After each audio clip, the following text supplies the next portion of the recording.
मैं डॉक्टर रघुनाथ राय सर्वश्रेष्ठ भाषा चैनल में आप सबका हार्दिक अभिनंदन स्वागत करता हूं।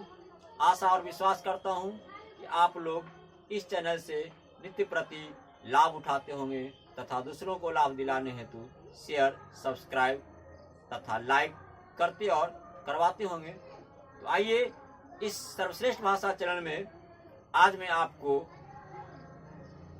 बताने जा रहा हूं वह कारक के संबंध में। और कारक के संबंध में कौन सा कारक? कर्ता कारक आपको पहले बता चुका हूं।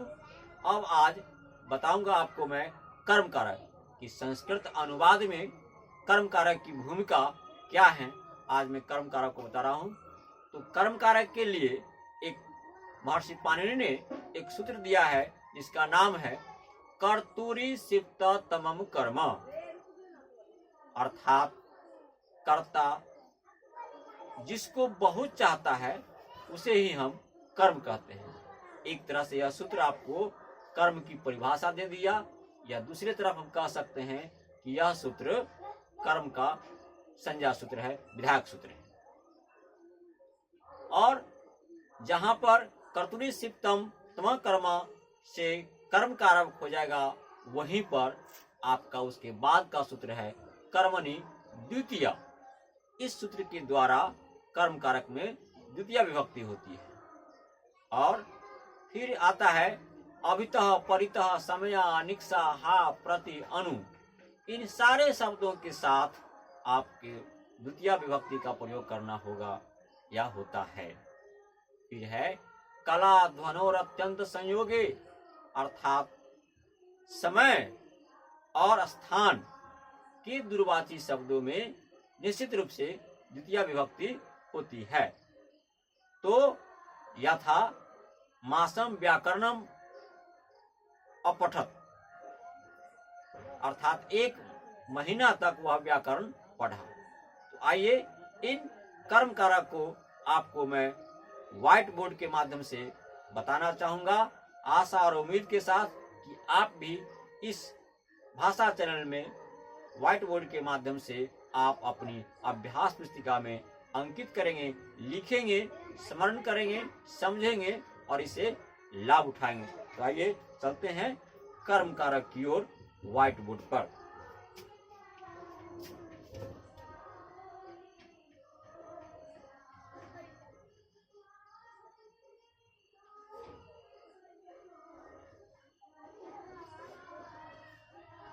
कर्म कारक, इसके लिए सूत्र दिया गया है कर्तूरी। कर्तूरी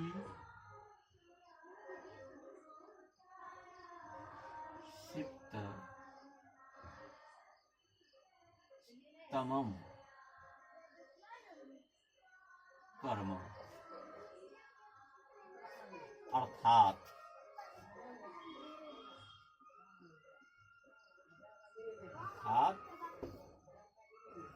कर्ता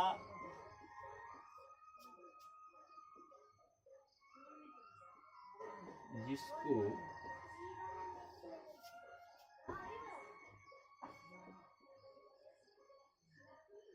बहुत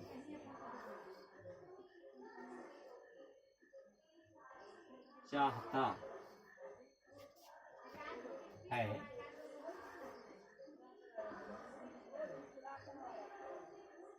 उसे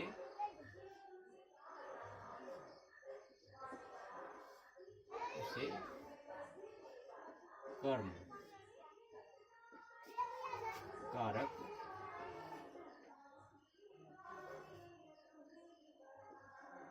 कहते हैं।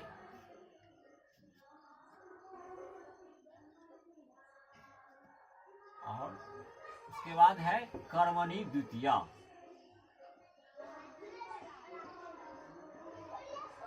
कर्मणि द्वितीय, इस सूत्र के माध्यम से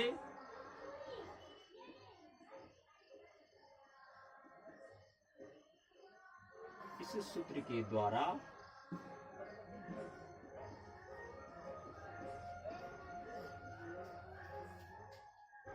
या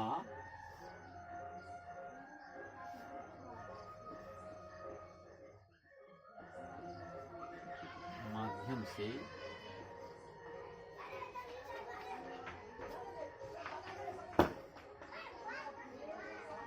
कर्म में द्वितीया विभक्ति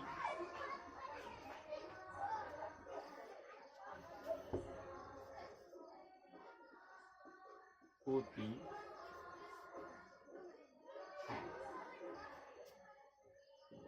यथा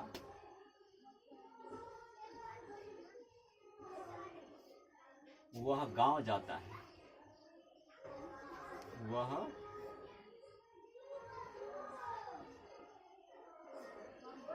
गांव जाता है, सह ग्रामम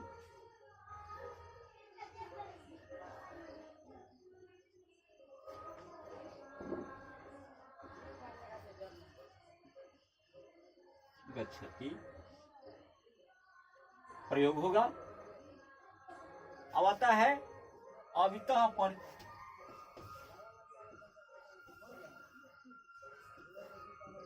अवितः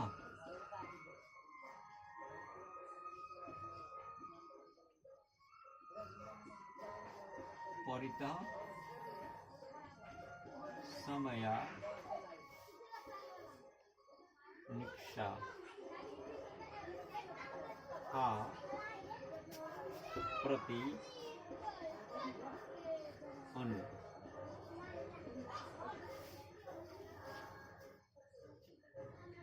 इन सभी शब्दों के साथ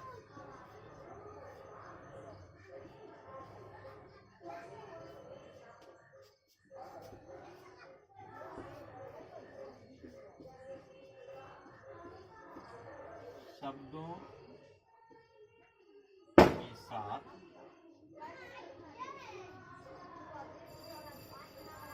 द्वितीया विभक्ति होती है यथा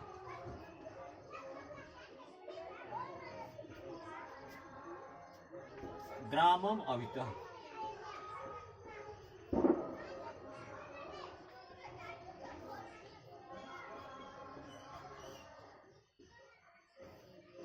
अवितः गांव के दोनों ओर वनम अस्ति, वन है, वनम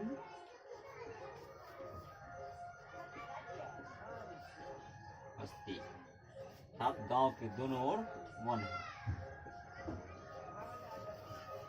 गांव के दोनों ओर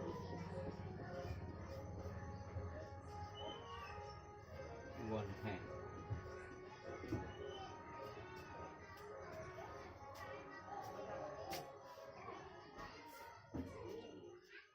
गांव के दोनों ओर वन है।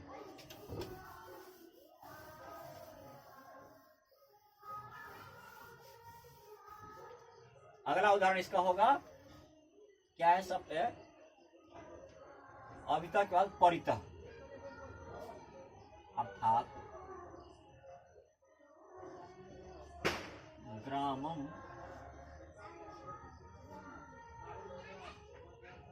परितः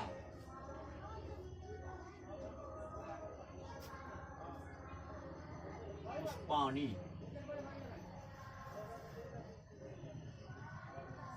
संति।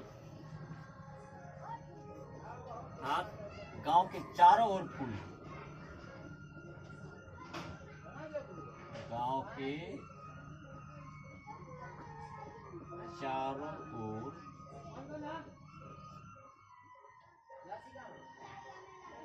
फूल हैं। ये हो गया। उसी तरह से अब है समय, क्या करेंगे, ग्रामम समय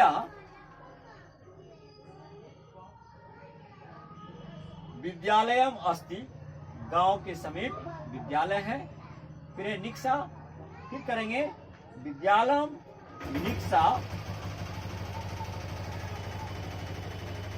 पुस्तकम अस्ति, विद्यालय के निकट पुस्तक है। हा यानी दुख, खेद, हा गुरुजनम अर्थात गुरुजन के लिए धिक्कार है। प्रति और ग्रामम प्रति गच्छति अर्थात गांव की ओर जाता है। अनु यानी पीछे, क्या होगा, रामम अनु गच्छति लक्ष्मण अर्थात गांव राम के पीछे लक्ष्मण जाता है। ये हुआ कर्मकारक में 3 सूत्र को मैंने बताया। आशा और उम्मीद है कि आप इसे भली भांति अपने अभ्यास पुस्तिका में लिखेंगे और समझेंगे, याद करेंगे, इस पर आधारित अनुवाद को बनाएंगे। इन्हीं शब्दों के साथ आज मैं अपनी बात को समाप्त करता हूँ। ओम शांति।